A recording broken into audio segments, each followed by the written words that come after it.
Olá, seja bem-vindo, seja bem-vinda ao meu canal. Eu sou a professora Andréa Mendes, sou historiadora, antropóloga, doutora em Ciências Sociais e hoje quero conversar com vocês sobre um dos eventos mais marcantes do século XX para o Rio Grande do Norte, que é a Intentona Comunista.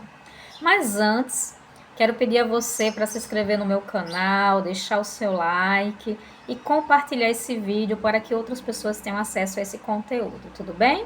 Então vamos começar. Todos vocês já ouviram falar muito da palavra comunismo, seja na mídia tradicional, seja nas redes sociais, ou seja até mesmo nos livros de história. Mas esse termo comunismo, ele é muito mal compreendido, principalmente porque falta às pessoas o real interesse em se dedicarem, a aprender sobre esse tema. Então, inicialmente, eu quero trazer para vocês que o comunismo ele é um modelo ideológico, mas que também ele é, um modelo político e econômico. E quem pensou esse termo comunismo foi no século XIX, na segunda metade do século XIX, Karl Marx e Friedrich Engels. Eles dois, através dos seus estudos, fizeram uma análise econômica da história da humanidade e perceberam, que a economia é o setor que estrutura a sociedade, certo? Eles criaram, então, o que nós chamamos de teoria do materialismo histórico e, em sua teoria, eles acreditam, que a superação do capitalismo aconteceria através de um período de transição chamado socialismo e que culminaria realmente nesse comunismo, que seria, a abolição da propriedade privada, que seria o fim das relações trabalhistas hierarquizadas, e um mundo de mais justiça social, certo? Nós sabemos que as ideias de Marx e Engels foram apropriadas por diversos agentes ao longo do tempo, que a União Soviética, a antiga União Soviética, teria passado por essa experiência, através da Revolução Russa e incorporado alguns elementos pensados por Engels e Marx, certo? Mas a partir da experiência russa, da Revolução Russa, nós tivemos então o surgimento do Partido Comunista em vários lugares do mundo, inclusive no Brasil. No caso, o Partido Comunista ele surgiu no Brasil em 1922.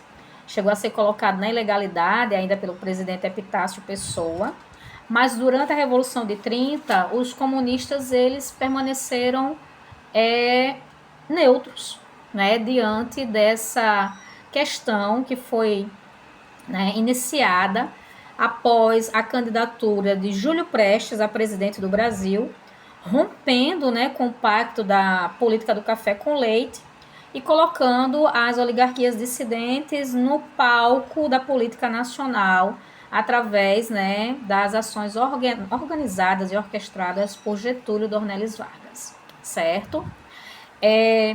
Vargas, então, chegou ao poder em 1930, através de uma ação que é chamada de revolução, mas esse termo precisa ser revisto, precisa ser rediscutido.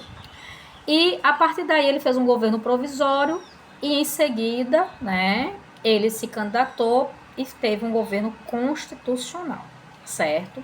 Foi durante o governo constitucional de Getúlio Vargas que foram fundados dois partidos políticos novos no Brasil. A Ação Integralista Brasileira, de inspiração fascista, e a Aliança Nacional Libertadora, que contava com pessoas, com membros, simpatizantes do comunismo, mas também do socialismo, certo? A Aliança Nacional Libertadora divergia muito do projeto de Getúlio Vargas e, por essa razão, também foi colocada na ilegalidade. E o seu líder, Luiz Carlos Prestes, organizou a Coluna Prestes, um grande movimento revolucionário apoiado por militares, principalmente pelos tenentes, e buscava justamente despertar nas pessoas esse desejo, essa necessidade de trazer novas mudanças para o Brasil. Vamos lembrar que a Revolução de 30, ela interrompe a República Velha, a República Oligárquica, apesar de trazer novos, né, sujeitos, novos agentes para a política no plano nacional, mesmo assim ainda continua, né, a massa, os operários, os trabalhadores, os camponeses continuam totalmente alijados das vantagens dos processos, né, de desenvolvimento do país, certo? E a ANL, ela tem o apoio de operários, ela tem o apoio de militares que encontram no discurso, né, dos socialistas, dos comunistas, uma proposta de mudanças, de melhorias sociais, certo? Foi então que decidiram organizar um levante comunista. E Natal vai ser um ato, né, uma parte desse levante que seria nacional, tá? Havia uma crise econômica instalada no Brasil há décadas, sabemos disso. Havia muitas divergências no próprio bloco do poder, né? E a seção de novos grupos sociais trouxe novos anseios, novas demandas que não estavam sendo atendidas pelo governo central. Então, diante das insatisfações políticas, o 21º Batalhão de Caçadores de Natal aderiu ao movimento comunista, a Intentona Comunista, em 1935. E no interior do Rio Grande do Norte, nós vamos ter em Mossoró, né, o Sindicato dos Salineiros como um braço de apoio, né, para esse movimento também, certo? Lembrando que na capital, né, o movimento sindical ele tinha perdido a sua força, graças, inclusive, às interferências, às intervenções do próprio Café Filho. Bom, o movimento comunista na capital, ele não se encontrava com o movimento no interior.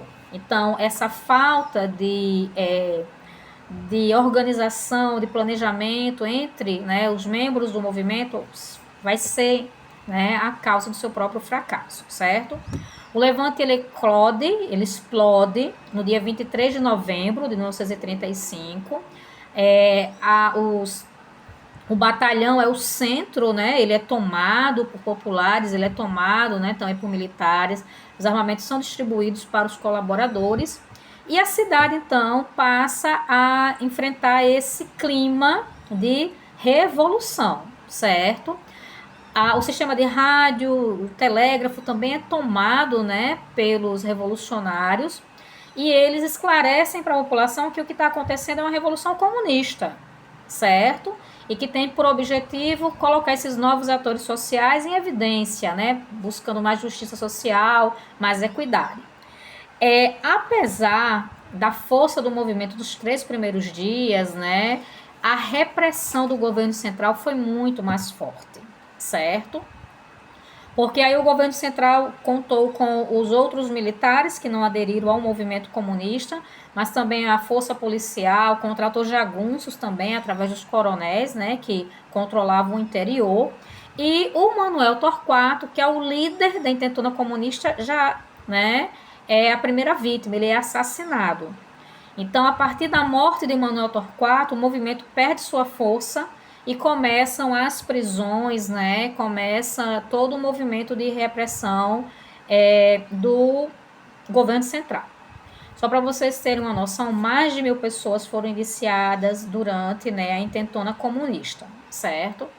Com o fracasso da Intentona, o Partido Comunista ele acaba abrindo espaço para que o presidente Getúlio Vargas possa governar sob estado de sítio, até que ele vai, né, fazer o golpe de 1937. E a partir daí, Vargas ele deixa a face de um governo democrático eleito pelo povo e passa a ser um governo ditatorial de inspiração fascista, com um grande apoio, né, da Ação Integralista Brasileira e também de setores conservadores e da elite, né, do Brasil, certo?